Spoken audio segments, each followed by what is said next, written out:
What's going on, everybody? It's Nick Raducanu back with the Underdog Fantasy Football Podcast, and got a little bit of an emergency pod here. Lots of late-breaking news right before the season starts. Taking a break from vacation just to make sure we get up to speed with some of the latest news, so we'll make this a quick one. First things first, you all know I'm a Patriots fan, so let's cover the big one. Cam Newton got released. Mac Jones ascends. What does that mean for fantasy owners? Well, I think Mac's probably not going to be a top QB. I think we can all agree on that. So you can probably take him towards the end of drafts. Maybe he's got a little bit of upside, but Pats are going to be a run-first team. If you look back at Brady's first year, 2001, when he took over from Bledsoe, he had a couple games. I think he only had 2 games over 300 yards. So he had a couple good games. He had a great season, obviously. But they relied a lot on Antoine Smith, and I think you're going to see the same thing with the Patriots this year, where they're going to run a lot of 2 tight end sets. They're going to lean heavily on Damian Harris and maybe a little Ramondre Stevenson. But we're probably going to not see Mac Jones crack top 20 all that much. I think you can save him for the end of your draft. Now, that said, I think you can rely on Jonnu Smith to see a little bit of a bump, or maybe even a big bump. Hunter Henry as well, but I think Jonnu's going to be the one that gets a lot of screen passes out in the flat. Big runner after the catch guy. We talked about him last week, so he gets a bump. I think James White gets a big bump as well. Cam had a little bit of arm trouble last year. He looked a little bit better in training camp this year, getting the ball downfield. He was still struggling with those short passes. So I think White last year struggled off the field as well. His father passed away, unfortunately. But he also struggled just with Cam getting him the ball. Cam just didn't have great touch. So I think, to me, White and Smith see the biggest bumps. And then also there's 19 red zone carries up for grabs from Cam, 19 from last year, and he missed a couple games. So let's say that's even like 22.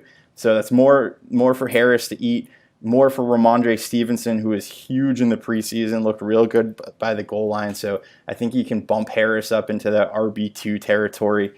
Stevenson's a nice late round flyer. I think it's also good stuff for Jacoby Myers, on Aguilar and Bourne. We'll see about them, but I think Jacoby Myers is the big one for the receivers that gets a big bump there. Pat's offense gets a big bump, I think, from Newton getting released. Big for Patriots fans as well. So just a quick intro there on the emergency news. If you haven't signed up for Underdog yet, go download it from the Apple Store or from the Google Play app, Underdog Fantasy. You can sign up on their website as well. Make sure you put in promo code DOC. That's DOC for Dr. Roto. $25 for free in your account when you sign up. Underdog's a great way to get ready for your drafts that you have coming up. You can basically do a mock there for a couple, you use a couple of your free bucks. And it's nice because when you do mocks on other sites for free, people usually check out after the first couple rounds and you don't really get the practice that you need. People have skin in the game with Underdog. They have a couple bucks in there. You can do your whole, treat it like a mock. You can do your whole draft in there. You can get kind of an idea of where players are falling, where people are taking them, where they're not taking them. So you can get ready for your home league, your industry league, whatever you have going on. Make sure you check out Underdog, basically.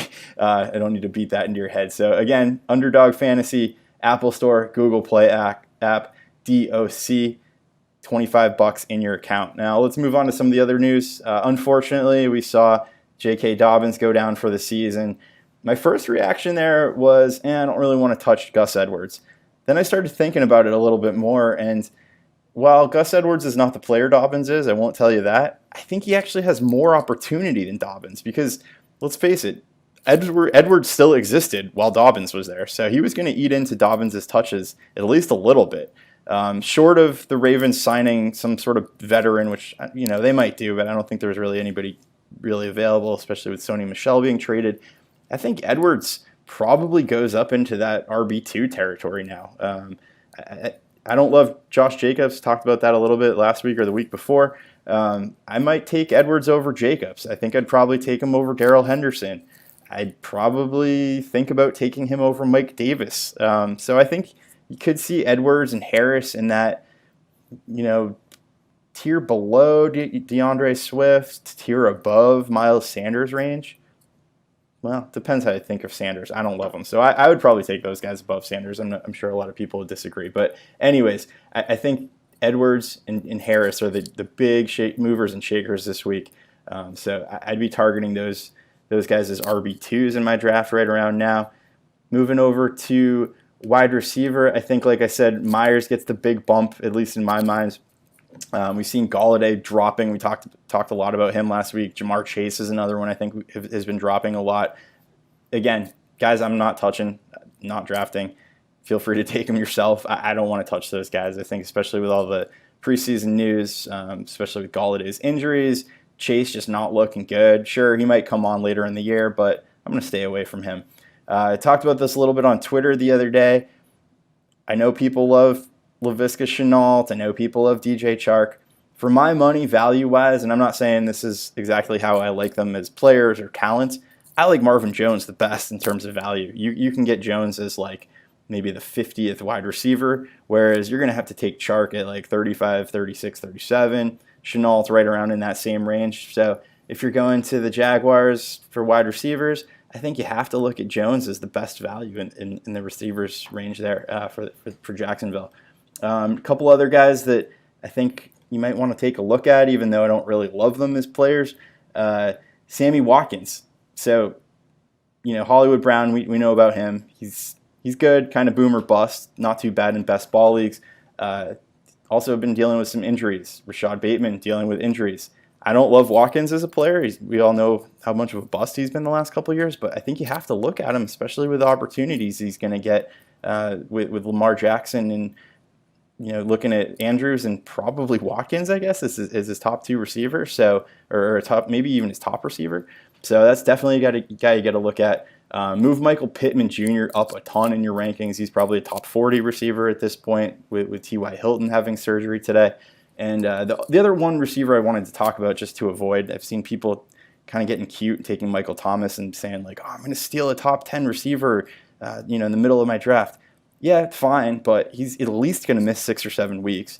Maybe he misses 10, maybe he misses 12. Are you sure he's going to come back this season?